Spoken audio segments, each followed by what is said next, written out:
São 3h15. 23% das pessoas que receberam multa e recorreram conseguiram reverter a penalização, segundo o levantamento do Detran. De 788 pedidos de revisão registrados nas juntas administrativas de recursos de infrações, 182 foram acatados. Vamos conversar agora com a advogada especialista em direito de trânsito e membro do núcleo jurídico do Observatório Nacional de Segurança Viária, a doutora Roxane Ponzi. Doutora, muito obrigado pela gentileza, é um prazer tê-la aqui no estúdio CBN. Uma boa tarde. Boa tarde, Henrique. Boa tarde, Stephanie, e a todos os ouvintes da Rádio CBN Campinas. É um prazer para mim estar aqui levando esse sotaque gaúcho, né, aí para o pessoal de São Paulo. Então, fico muito feliz de poder conversar um pouquinho sobre esse assunto aí de vocês e essas estatísticas aí do Detran de São Paulo. Perfeito. Doutora, qual a avaliação que a gente pode fazer dessa análise, né, divulgada pelo Detran, né? A gente sempre teve um entendimento geral de que não adianta recorrer de multa, né? A gente não conhece pessoas que conseguiram, né, reverter alguma situação envolvendo a aplicação de multas, né? E surpreende que esse número seja aí 23%, né? Quase uma a cada 4 pessoas que recorrem consegue reverter o recurso. Pois então, sabe que essas estatísticas, elas surpreendem a gente também, especialmente porque se nós analisarmos esses dados em comparação com outros estados da federação, ele se destaca, ele destoa. E eu, por exemplo, trazendo alguns dados daqui de Porto Alegre, do nosso órgão municipal, um levantamento dos últimos 14 anos, ou seja, desde 2007 que se faz esse levantamento, 10,5% das defesas são deferidas. E os recursos, que é aquela segunda fase, né, administrativa, os recursos, o percentual é menor ainda, é de 3,3%. Ou seja, 23% de deferimento é algo que realmente salta aos olhos. Eu acredito, Henrique, que essa estatística ela seja muito mais por conta do período, né? A forma como ela foi elaborada. Ali está na notícia, né? na informação do Detran, informa que é tão somente de julho e agosto e que não engloba outros tipos de infrações. Então, ele está fazendo uma análise ali, por exemplo, de infrações de cinto de segurança, telefone celular, manobra perigosa, ou seja, ele analisou um tipo específico, né? Uma espécie de infrações, por exemplo, tirou as infrações de embriaguez e recusa, né, desse percentual, e aí, portanto, chegou a esses dados. Agora, vamos partir do pressuposto, né, Henrique, que esses números sejam reais e que estejam de acordo com um período maior, tá? Que não seja específico de 2, 3 meses de avaliação. Imagine, né, agora tentando explicar de uma forma bem fácil para os ouvintes, imagine que que o Detran de São Paulo fosse uma montadora de veículos. Imagine que em cada 3, ou a cada 4, ou cada 5 veículos saísse com um problema precisando de um recall. Quando um recurso ele é deferido, significa que ele foi aplicado, essa multa foi aplicada em desacordo com a legislação. Até porque meras desculpas desacompanhadas de prova, a tendência é que elas não sejam reconhecidas por conta da presunção de veracidade dos atos administrativos. Ou seja, quando o agente de trânsito diz que você estava, né, avançou o sinal vermelho, a prova, né, em contrário deve ser feita pelo condutor. Ou seja, o agente não precisa fazer a prova de que você ultrapassou, né, o sinal vermelho. Então, quando a gente está falando aqui de autuações, requisitos formais desses autos de infração, significa que nessa linha de montagem, né, dessa montadora, esses agentes de trânsito estão lavrando autos de infração de forma falha, de forma incorreta. Ou seja, requisitos formais não estão sendo obedecidos e, portanto, estão levando a eventuais deferimentos aí, tanto pela autoridade de trânsito ou pelas juntas administrativas. E quem sabe até, né, não sei se nessa estatística consta aí informações de deferimentos do próprio Conselho Estadual de Trânsito. Então, entendo, né, como uma profissional que atua nessa área há muitos anos, E um percentual dessa magnitude nos chama muito a atenção, que talvez seja a hora, né, do Detran reciclar esses agentes de trânsito, porque eles não estão fazendo o trabalho deles de forma correta. Com essa argumentação, a gente pode entender que a tese de indústria da multa não existe, então, né? Assim, ó, a frase indústria da multa, ela já está totalmente desgastada, né? Não existe infração de trânsito se não houver infração. A verdade é que nós temos um Código de Trânsito em que ele tipifica muitas condutas. Então, é muito difícil uma pessoa não cometer uma única e simples infração de trânsito. Vou dar um exemplo. Né? Imagina, o fato de estar segurando o celular, eu posso também enquadrar a pessoa por não estar com as mãos no volante ou por não estar dirigindo com atenção. Então, ou seja, um mesmo ato pode enquadrar em vários artigos de trânsito. Então, por isso, né, que quando veio aquele monte de infrações, as pessoas começavam a dizer assim, indústria da multa, indústria da multa.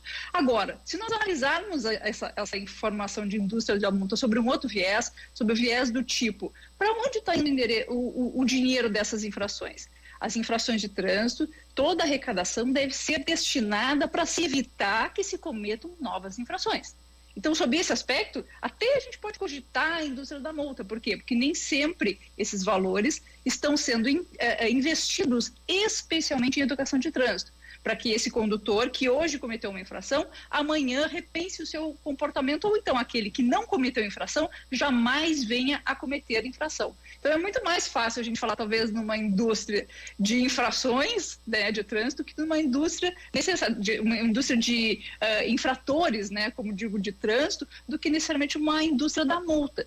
Ou seja, precisamos olhar para esses números, né, não com esse assim, agora isso aí é a prova de que não existe indústria da multa. A indústria da multa não existe, tá? Mas isso aqui é prova de que há uma ineficiência da administração pública no sentido de aplicar essas infrações, certo? Não sei se eu me fiz claro aqui. Sim, com certeza. Aqui em Campinas a gente tem alguns exemplos, doutora.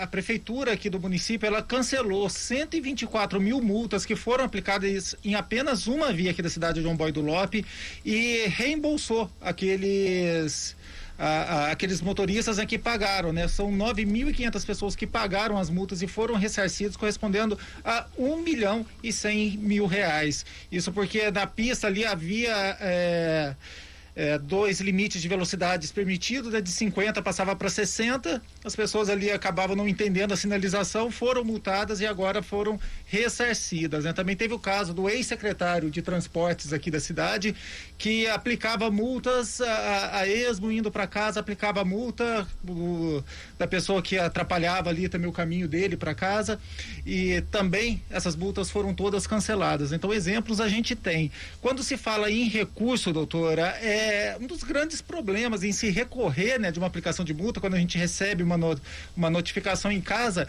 é a dificuldade que o motorista tem em comprovar o seu argumento, né? Às vezes fica na palavra dele contra a palavra do agente de trânsito, né? Como é que tem que proceder nessas situações? E que isso é um grande problema. Talvez num futuro mais próximo, quem sabe, nós tenhamos uma flexibilização desse princípio.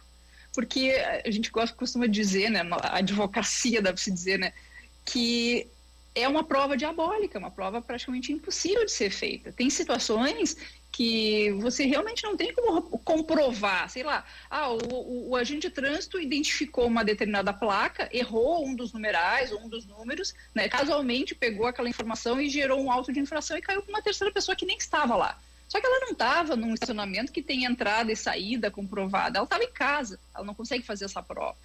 Então, eu imagino que, naturalmente, com essa questão da tecnologia, aos poucos, né, nós podemos ter uma flexibilização dessa presunção de veracidade dos atos da administração, quando esse agente de trânsito começa a ter na palma da sua mão, por exemplo, uma câmera, né? Hoje tem smartphones com câmeras em que ele pode registrar, por exemplo, um estacionamento em local indevido. Ou seja, isso corrobora aquela autuação. E não podemos esquecer, Henrique, que a autuação de trânsito ela não deve existir por si só. Ela tem um caráter educativo, ou seja, é um desestímulo para aquela pessoa que cometeu uma infração e que, né, ao ser multada e tenha que pagar e tenha pontos, né, registrados na sua carteira, que ela não cometa aquilo de novo.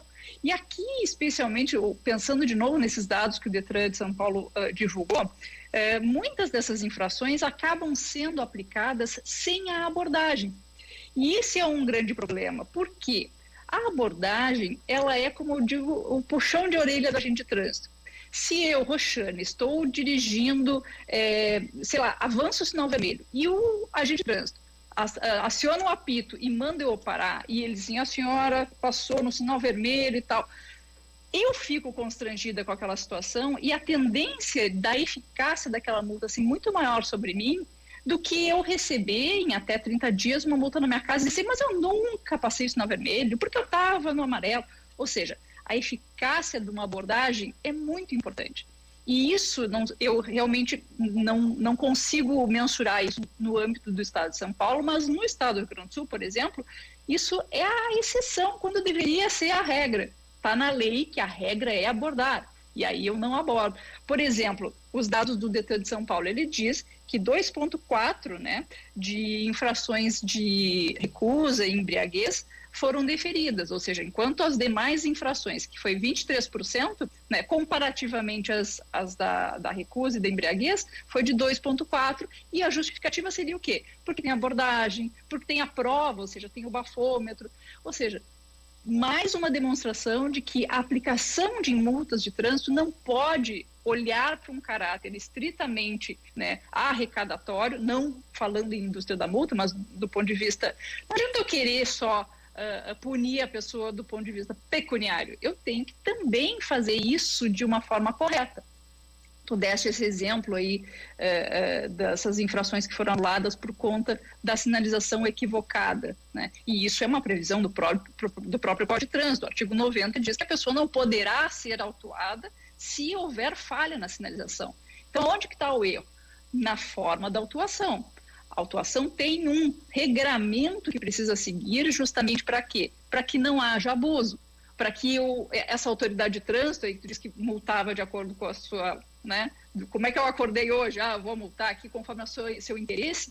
Então, ela não pode multar dessa maneira, porque tem um regramento. Toda vez que não segue o regramento, a multa deve ser anulada.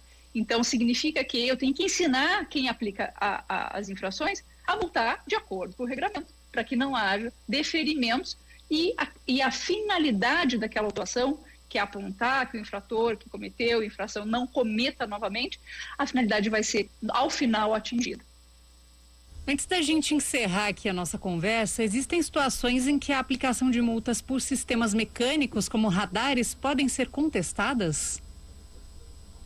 Sim, houve uma alteração no final de 2020 sobre, por exemplo, eu imagino que tu esteja se referindo à questão da velocidade, né, do excesso de velocidade, em que há uma exigência de que esses equipamentos, né, tenham as devidas aferições pelo Inmetro, que elas sejam verificadas, né, de tempos em tempos, que a sinalização da velocidade da via seja ostensiva ao longo, né, que o cidadão vai se aproximando do controlador eletrônico. Não necessariamente precisa dizer, aqui tem uma fiscalização de velocidade, mas tem que dizer de forma clara para o cidadão que ali a velocidade é X, é Y, é Z. Né? Caso contrário, essas infrações podem vir a ser derrubadas, como aconteceu aí, pelo jeito, nesse exemplo que vocês deram. Outro ponto, né? Eu não posso fazer a fiscalização de velocidade, por exemplo, com um radar móvel, né? Aquele portátil, eu não posso fazer esse tipo de fiscalização sem um levantamento técnico prévio, ou seja, eu não posso decidir, a Roxane acha, na frente da minha casa aqui, o pessoal anda muito rápido, então eu vou chamar o meu amigo agente de trânsito e mandar ele fazer fiscalização aqui. Não pode. Eu tenho que ter uma justificativa, né? Por exemplo, é um local que tem muito acidente, que tem muito trânsito de pedestre, tem que haver uma preparação para fins de fiscalização. Então, quando você comenta esse ponto, multas por equipamento eletrônico não tem defesa, sim, ele tem defesa justamente quando o regramento para aplicação dessa penalidade não respeita a legislação prévia, né, existente, como, por exemplo, esses critérios aí dessa, é a resolução 798 do CONTRAN, se não me engano. Perfeito, doutora Roxane Ponzi, muito obrigado pela gentileza, a gente agradece as informações. Sempre às ordens e é só chamar. Muito obrigado, são 3h30.